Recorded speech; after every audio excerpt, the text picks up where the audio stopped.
شروع اللہ کا نام لے کر جو بڑا مہربان نہایت رحم والا ہے۔ اے نبی، مجاہد لوگ تم سے غنیمت کے مال کے بارے میں دریافت کرتے ہیں کہ کیا حکم ہے۔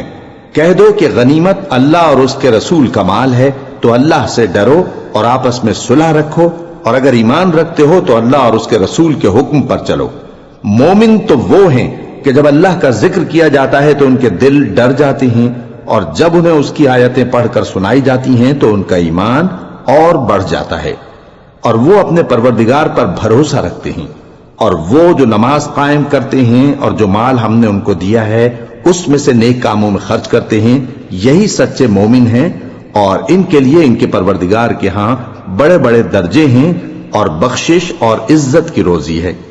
ان لوگوں کو اپنے گھروں سے اسی طرح نکلنا چاہیے تھا جس طرح تمہارے پروردگار نے تم کو تدبیر کے ساتھ اپنے گھر سے نکالا،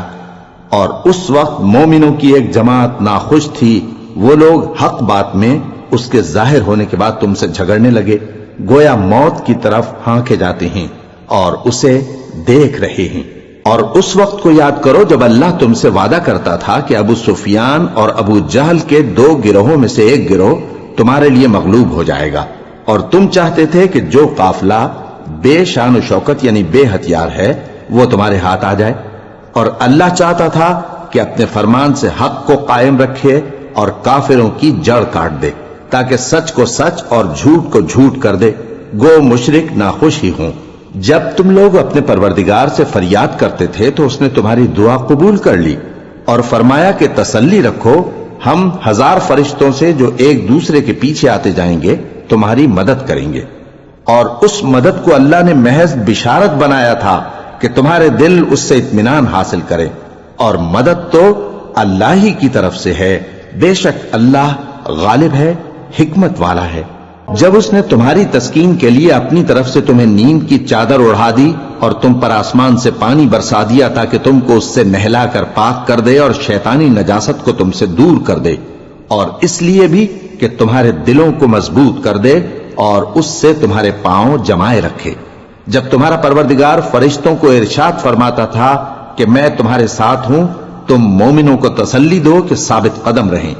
میں ابھی کافروں کے دلوں میں روب و ہیبت ڈالے دیتا ہوں، سو ان کی گردنیں اڑا دو اور ان کی پور پور توڑ دو۔ یہ سزا اس لیے دی گئی کہ انہوں نے اللہ اور اس کے رسول کی مخالفت کی، اور جو شخص اللہ اور اس کے رسول کی مخالفت کرتا ہے تو اللہ بھی سخت عذاب دینے والا ہے۔ یہ مزہ تو یہاں چکھو، اور یہ سمجھ لو کہ کافروں کے لیے آخرت میں دوزخ کا عذاب بھی تیار ہے۔ اے اہل ایمان، جب میدان جنگ میں کفار سے تمہارا مقابلہ ہو تو ان سے پیٹھ نہ پھیرنا، اور جو شخص جنگ کے روز اس صورت کے سوا کہ لڑائی کے لیے کنارے کنارے چلے یعنی حکمت عملی سے دشمن کو مارے یا اپنی فوج میں جا ملنا چاہے، ان سے پیٹھ پھیرے گا تو سمجھو کہ وہ اللہ کے غضب میں گرفتار ہو گیا، اور اس کا ٹھکانہ دوزخ ہے، اور وہ بہت ہی بری جگہ ہے۔ پس تم لوگوں نے ان کفار کو قتل نہیں کیا بلکہ اللہ نے انہیں قتل کیا، اور اے نبی، جس وقت تم نے کنکریاں پھینکی تھیں تو وہ تم نے نہیں پھینکی تھی بلکہ اللہ نے پھینکی تھی۔ اس سے غرض یہ تھی کہ مومنوں کو اپنے احسانوں سے اچھی طرح آزما لے، بے شک اللہ سنتا ہے، جانتا ہے۔ ہوا بھی یوں ہی، اور کچھ شک نہیں کہ اللہ کافروں کی تدبیر کو کمزور کر دینے والا ہے۔ کافروں، اگر تم فیصلہ چاہتے ہو تو تمہارے پاس فیصلہ آ چکا، اگر تم اپنے افعال سے باز آ جاؤ تو تمہارے حق میں بہتر ہے، اور اگر پھر نافرمانی کرو گے تو ہم بھی پھر تمہیں عذاب کریں گے، اور تمہاری جماعت خواہ کتنی ہی بڑی ہو تمہارے کچھ بھی کام نہ آئے گی، اور اللہ تو مومنوں کے ساتھ ہے۔ اے ایمان والو، اللہ اور اس کے رسول کے حکم پر چلو اور اس سے روگردانی نہ کرو جبکہ تم سنتے بھی ہو، اور ان لوگوں جیسے نہ ہونا جو کہتے ہیں کہ ہم نے سن لیا مگر حقیقت میں نہیں سنتے۔ کچھ شک نہیں کہ اللہ کے نزدیک تمام جانداروں میں بدترین وہ بہرے گونگے لوگ ہیں جو عقل سے کام نہیں لیتے، اور اگر اللہ ان میں خیر کی طلب دیکھتا تو ان کو سننے کی توفیق بخشتا،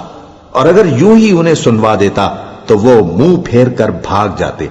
مومنوں، اللہ اور اس کے رسول کا حکم قبول کرو، جبکہ رسول تمہیں ایسے کام کے لیے بلاتے ہیں جو تم کو زندگی جاوداں بخشتا ہے، اور جان رکھو کہ اللہ آدمی اور اس کے دل کے درمیان حائل ہو جاتا ہے، اور یہ بھی کہ تم سب اس کے روبرو جمع کیے جاؤ گے،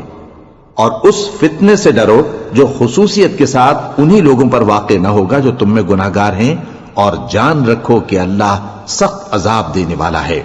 اور اس وقت کو یاد کرو جب تم زمین مکہ میں قلیل اور ضعیف سمجھے جاتے تھے اور ڈرتے رہتے تھے کہ لوگ تمہیں اڑا نہ لے جائیں، یعنی ختم نہ کر دیں، تو اس نے تم کو جگہ دی اور اپنی مدد سے تم کو تقویت بخشی اور پاکیزہ چیزیں کھانے کو دیں تاکہ اس کا شکر کرو۔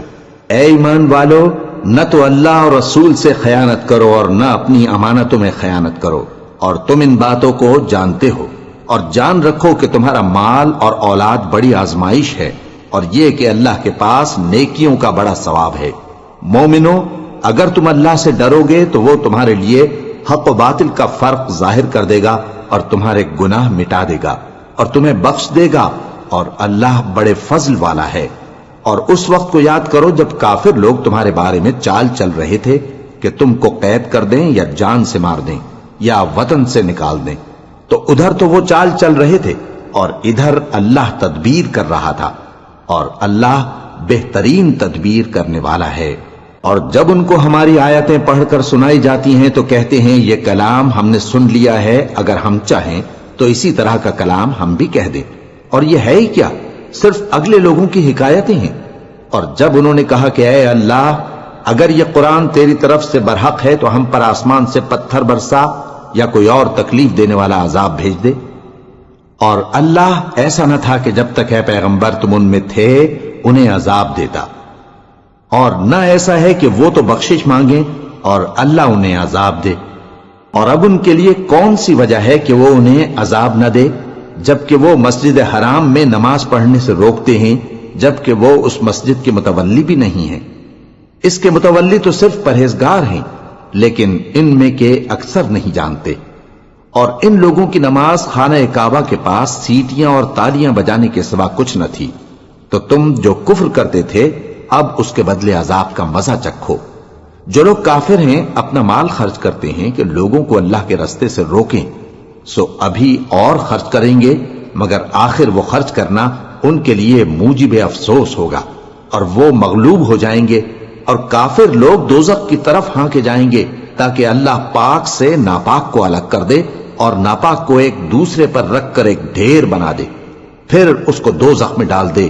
یہی لوگ خسارہ پانے والے ہیں۔ اے پیغمبر، کفار سے کہہ دو کہ اگر وہ اپنے افعال سے باز آ جائیں تو جو ہو چکا وہ انہیں معاف کر دیا جائے گا، اور اگر پھر وہی حرکات کرنے لگیں گے تو اگلے لوگوں کا جو طریقہ جاری ہو چکا ہے وہی ان کے حق میں بھی برتا جائے گا۔ اور ان لوگوں سے لڑتے رہو یہاں تک کہ فتنہ یعنی کفر کا فساد باقی نہ رہے اور دین سب اللہ ہی کا ہو جائے، اور اگر وہ باز آ جائیں تو اللہ ان کے کاموں کو دیکھ رہا ہے، اور اگر روگردانی کریں تو جان رکھو کہ اللہ تمہارا حمایتی ہے، اور وہ خوب حمایتی اور خوب مددگار ہے۔ اور جان رکھو کہ جو مال غنیمت تم کفار سے حاصل کرو اس میں سے 5واں حصہ اللہ کا اور اس کے رسول کا، اور اہل قرابت اور یتیموں کا اور محتاجوں کا اور مسافروں کا ہے۔ اگر تم اللہ پر اور اس نصرت پر ایمان رکھتے ہو جو حق و باطل میں فرق کرنے کے دن یعنی جنگ بدر میں جس دن دونوں فوجوں میں مٹ بھیڑ ہو گئی تھی، ہم نے اپنے محبوب بندے محمد صلی اللہ علیہ وآلہ وسلم پر نازل فرمائی، اور اللہ ہر چیز پر قادر ہے۔ جس وقت تم مدینے سے قریب کے ناکے پر تھے اور کافر دور کے ناکے پر، اور قافلہ تم سے نیچے اتر گیا تھا، اور اگر تم جنگ کے لیے آپس میں قرارداد کر لیتے تو وقت معین پر جمع ہونے میں تقدیم و تاخیر ہو جاتی، لیکن اللہ کو منظور تھا کہ جو کام ہو کر رہنے والا تھا اسے کر ہی ڈالے، تاکہ جو مرے بصیرت پر یعنی یقین جان کر مرے، اور جو جیتا رہے وہ بھی بصیرت پر یعنی حق پہچان کر جیتا رہے۔ اور کچھ شک نہیں کہ اللہ سنتا ہے، جانتا ہے۔ اس وقت اللہ نے تمہیں خواب میں کافروں کو تھوڑی تعداد میں دکھایا تھا، اور اگر بہت کر کے دکھاتا تو تم لوگ جی چھوڑ دیتے اور جو کام درپیش تھا اس میں جھگڑنے لگتے، لیکن اللہ نے تمہیں اس سے بچا لیا، بے شک وہ سینوں کی باتوں تک سے واقف ہے۔ اور اس وقت جب تم ایک دوسرے کے مقابل ہوئے تو کافروں کو تمہاری نظروں میں تھوڑا کر کے دکھاتا تھا اور تم کو ان کی نگاہوں میں تھوڑا کر کے دکھاتا تھا، تاکہ اللہ کو جو کام کرنا منظور تھا اسے کر ڈالے۔ اور سب کاموں کا رجوع اللہ ہی کی طرف ہے۔ مومنو، جب کفار کی کسی جماعت سے تمہارا مقابلہ ہو تو ثابت قدم رہو اور اللہ کو بہت بہت یاد کرو تاکہ مراد حاصل کر لو، اور اللہ اور اس کے رسول کے حکم پر چلو، اور آپس میں جھگڑا نہ کرنا کہ ایسا کرو گے تو تم بزدل ہو جاؤ گے اور تمہاری ہوا اکھڑ جائے گی، اور صبر سے کام لو کہ اللہ صبر کرنے والوں کا مددگار ہے۔ اور ان لوگوں جیسے نہ ہونا جو اتراتے ہوئے یعنی حق کا مقابلہ کرنے کے لیے اور لوگوں کو دکھانے کے لیے گھروں سے نکل آئے اور لوگوں کو اللہ کی راہ سے روکتے ہیں، اور جو اعمال یہ کرتے ہیں اللہ ان کا احاطہ کیے ہوئے ہے۔ اور جب شیطان نے ان کے اعمال ان کو آراستہ کر دکھائے اور کہا کہ آج کے دن لوگوں میں سے کوئی تم پر غالب نہ ہوگا اور میں تمہارا رفیق ہوں، لیکن جب دونوں فوجیں ایک دوسرے کے مقابل صف آرا ہوئیں تو پسپا ہو کر چل دیا اور کہنے لگا کہ مجھے تم سے کوئی واسطہ نہیں، میں تو ایسی چیزیں دیکھ رہا ہوں جو تم نہیں دیکھ سکتے، مجھے تو اللہ سے ڈر لگتا ہے اور اللہ سخت عذاب کرنے والا ہے۔ اس وقت منافق اور کافر جن کے دلوں میں بیماری تھی کہتے تھے کہ ان لوگوں کو ان کے دین نے مغرور کر رکھا ہے، اور جو شخص اللہ پر بھروسہ رکھتا ہے تو اللہ غالب ہے، حکمت والا ہے۔ اور کاش تم اس وقت کی کیفیت دیکھو جب فرشتے کافروں کی جانیں نکالتے ہیں کہ ان کے چہروں اور پیٹھوں پر مارتے جاتے ہیں اور کہتے ہیں اب آگ کے عذاب کا مزہ چکھو، یہ ان اعمال کی سزا ہے جو تمہارے ہاتھوں نے آگے بھیجی ہیں۔ اور یہ جان رکھو کہ اللہ بندوں پر ظلم نہیں کرتا، جیسا حال فرعونیوں اور ان سے پہلے لوگوں کا ہوا تھا ویسا ہی ان کا ہوا کہ انہوں نے اللہ کی آیتوں سے کفر کیا تو اللہ نے ان کے گناہوں کی سزا میں ان کو پکڑ لیا۔ بے شک اللہ زبردست ہے، سخت عذاب دینے والا ہے۔ یہ اس لیے کہ جو نعمت اللہ کسی قوم کو دیا کرتا ہے جب تک وہ خود اپنے دلوں کی حالت نہ بدل ڈالیں اللہ اسے نہیں بدلا کرتا، اور اس لیے کہ اللہ سنتا جانتا ہے۔ جیسا حال فرعونیوں اور ان سے پہلے لوگوں کا ہوا تھا ویسا ہی ان کا ہوا۔ انہوں نے اپنے پروردگار کی آیتوں کو جھٹلایا تو ہم نے ان کو ان کے گناہوں کے سبب ہلاک کر ڈالا اور فرعونیوں کو ڈبو دیا، اور وہ سب ظالم تھے۔ جانداروں میں سب سے بدتر اللہ کے نزدیک وہ لوگ ہیں جو کافر ہیں، سو وہ ایمان نہیں لاتے۔ جن لوگوں سے تم نے صلح کا عہد کیا ہے پھر وہ ہر بار اپنے عہد کو توڑ ڈالتے ہیں اور اللہ سے نہیں ڈرتے، اگر تم ان کو لڑائی میں پاؤ تو انہیں ایسی سزا دو کہ جو لوگ ان کے پس پشت ہوں وہ ان کو دیکھ کر بھاگ جائیں، عجب نہیں کہ ان کو اس سے عبرت ہو۔ اور اگر تم کو کسی قوم سے دغابازی کا خوف ہو تو ان کا عہد انہی کی طرف پھینک دو کہ اس طرح تم سب برابر ہو جاؤ۔ کچھ شک نہیں کہ اللہ دغابازوں کو دوست نہیں رکھتا، اور کافر یہ خیال ہرگز نہ کریں کہ وہ آگے نکل گئے ہیں، وہ ہمیں عاجز نہیں کر سکتے۔ اور جہاں تک ہو سکے فوج کی جمعیت کے زور سے اور گھوڑوں کے تیار رکھنے سے ان کے مقابلے کے لیے مستعد رہو کہ اس سے اللہ کے دشمنوں اور تمہارے دشمنوں اور ان کے سوا اور لوگوں پر جن کو تم نہیں جانتے اور اللہ جانتا ہے ہیبت بیٹھی رہے گی، اور تم جو کچھ اللہ کی راہ میں خرچ کرو گے اس کا ثواب تم کو پورا پورا دیا جائے گا اور تمہارا ذرا نقصان نہ کیا جائے گا۔ اور اگر یہ لوگ صلح کی طرف مائل ہوں تو تم بھی اس کی طرف مائل ہو جاؤ، اور اللہ پر بھروسہ رکھو، کچھ شک نہیں کہ وہ سب کچھ سنتا ہے جانتا ہے۔ اور اگر یہ چاہیں کہ تم کو فریب دیں تو اللہ تمہیں کفایت کرے گا،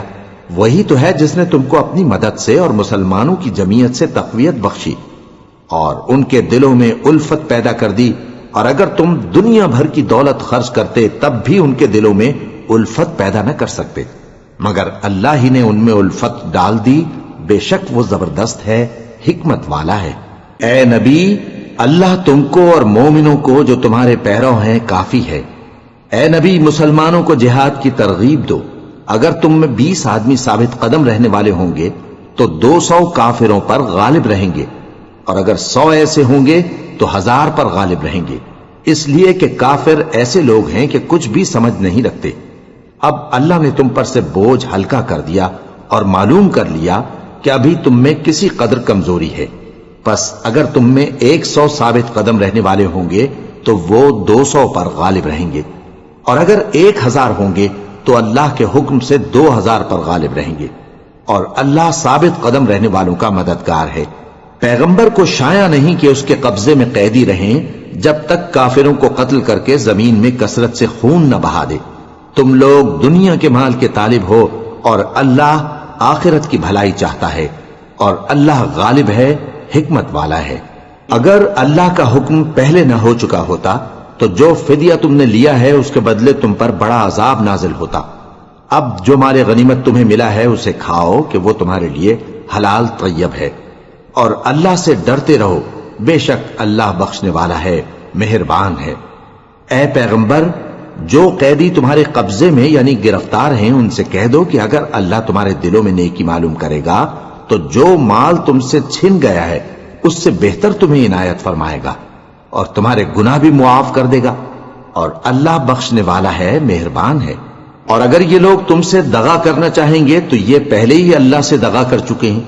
تو اس نے ان کو تمہارے قبضے میں کر دیا، اور اللہ دانا ہے، حکمت والا ہے۔ جو لوگ ایمان لائے اور جنہوں نے ہجرت کی اور اللہ کی راہ میں اپنے مال اور جان سے لڑے، وہ اور جنہوں نے ہجرت کرنے والوں کو جگہ دی اور ان کی مدد کی، وہ آپس میں ایک دوسرے کے رفیق ہیں۔ اور جو لوگ ایمان تو لے آئے لیکن ہجرت نہیں کی، تو جب تک وہ ہجرت نہ کریں تم کو ان کی رفاقت سے کچھ سروکار نہیں۔ اور اگر وہ تم سے دین کے معاملات میں مدد طلب کریں تو تم کو مدد کرنی لازم ہے، مگر ان لوگوں کے مقابلے میں کہ تم میں اور ان میں صلح کا عہد ہو مدد نہیں کرنی چاہیے، اور اللہ تمہارے سب کاموں کو دیکھ رہا ہے۔ اور جو لوگ کافر ہیں وہ بھی ایک دوسرے کے رفیق ہیں۔ تو مومنو، اگر تم یہ کام نہ کرو گے تو ملک میں فتنہ برپا ہو جائے گا اور بڑا فساد مچے گا۔ اور جو لوگ ایمان لائے اور وطن سے ہجرت کر گئے اور اللہ کی راہ میں جہاد کرتے رہے، اور جنہوں نے ہجرت کرنے والوں کو جگہ دی اور ان کی مدد کی، یہی لوگ سچے مسلمان ہیں۔ ان کے لیے اللہ کے ہاں بخشش اور عزت کی روزی ہے۔ اور جو لوگ بعد میں ایمان لائے اور وطن سے ہجرت کر گئے اور تمہارے ساتھ ہو کر جہاد کرتے رہے، وہ بھی تمہیں میں سے ہیں۔